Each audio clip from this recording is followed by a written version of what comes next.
पहलगाम हमले को लेकर एक बड़ा खुलासा हो रहा है। आतंकियों की संख्या 5 से 6 बताई जा रही है। 28 लोग इस हमले में मारे गए हैं और इस हमले में अब सबसे बड़ा खुलासा ये हो रहा है कि लश्कर टीआरएफ कमांडर सैफुल्लाह ने ये पूरी साजिश रची थी। सूत्रों के हवाले से खबर है, ये टीआरएफ कमांडर है और लश्कर का फाल्कन ग्रुप बताया जा रहा है। ये इनका एक अलग ग्रुप है फाल्कन, जिसमें कई आतंकियों की भर्ती इस ऑपरेशन के मद्देनजर की गई। खुफिया सूत्रों के आतंकी हमले पर यह बड़ी खबर कि 6 आतंकियों ने हमले को अंजाम दिया था। अब तक कितने आतंकी थे इस बारे में पुष्ट जानकारी नहीं मिल रही थी, लेकिन अब ये बताया जा रहा है कि 6 आतंकी थे जो पहलगाम हमले में शामिल थे। इस पूरे आतंकी हमले में सबसे बड़ा खुलासा, लश्कर टीआरएफ कमांडर सैफुल्लाह ने ये पूरी साजिश रची थी और कुछ दिन पहले बाकायदा रेकी की गई थी इस पूरी जगह में।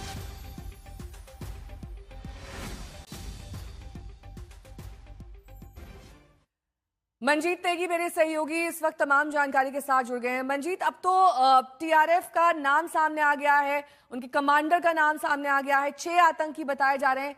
कहीं ना कहीं खुफिया एजेंसियों का ये फेलियर माने जो सही समय पे इनपुट्स नहीं दे पाए।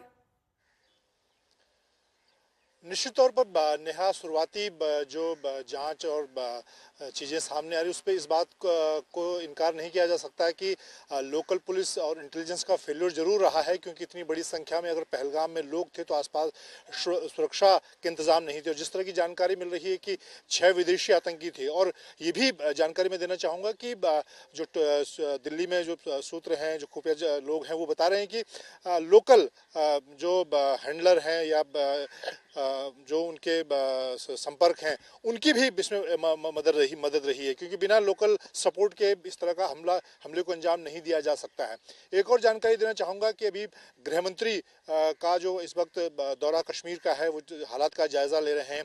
उनके लौटने के बाद अगर मैं दिल्ली की बात करूँ तो यहाँ मैं साउथ ब्लॉक के सामने खड़ा हूँ और प्रधानमंत्री नरेंद्र मोदी ने अपनी यात्रा वापस छोड़ने के बाद जब वो दिल्ली पहुँचे, उनके साथ एनएसएजी डोभाल, विदेश मंत्री एस जयशंकर और विदेश सचिव विक्रम मिश्री मौजूद थे। एयरपोर्ट पर भी उन्होंने पूरे हालात की जानकारी ली और अब ये जानकारी मिल रही कि अमित शाह गृह मंत्री के लौटने के बाद जो कैबिनेट कमेटी ऑन सिक्योरिटी है, कैबिनेट की सुरक्षा मामलों की जो सबसे बड़ी कमेटी होती है, जो इस तरह के हालात पर चर्चा करती है और आगे कितना बड़ा कदम उठाना है, किस तरह का कदम उठाना है। चाहे हमने पुलवामा आतंकी हमले के बाद देखा हो, एयर स्ट्राइक की बात हुई है, उससे पहले उरी के बाद सरकार ने सर्जिकल स्ट्राइक का कदम उठाया था।